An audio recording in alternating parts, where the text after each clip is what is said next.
Essentially, workforce planning in Birmingham is really a fundamental cog now in terms of our broad strategic objectives. So we've, over the course of the last 12 months, basically knitted in workforce planning into the fabric of our day-to-day business.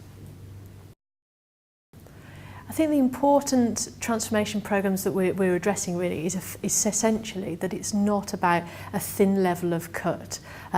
Workforce planning really is about the opportunity to look at changing the workforce and making it much more of an agile and flexible workforce, and one where we're not just about reacting to events but actually planning for those events.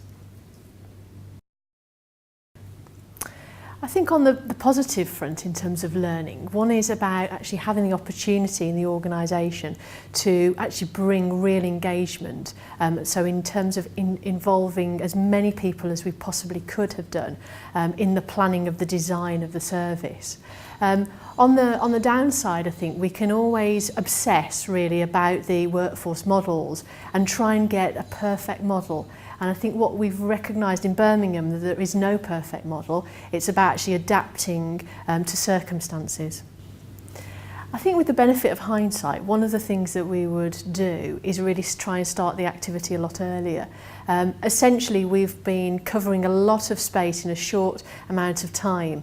So from a hindsight perspective, it would be to start earlier and to start to build the concepts 2 or 3 years perhaps before we did. I think one of the fundamentals about our transformation is that diversity is very much rooted implicitly within our transformation methodology. So essentially, we have had a very strong values and behaviour framework that encourages and celebrates our diversity for not just our employee base, but also for the citizens of Birmingham. A fundamental, I think, for us in terms of onboarding our workforce has been to start the dialogue early. So essentially we've been working with what we term in Birmingham our business implementation network, and they are very key change agents in our organisation that actually help to convey the messages that we're developing, but also for them to contribute and to the development of our future people management strategy. I think the advice I'd give is don't be afraid. Set out your ambition and effectively stick to it.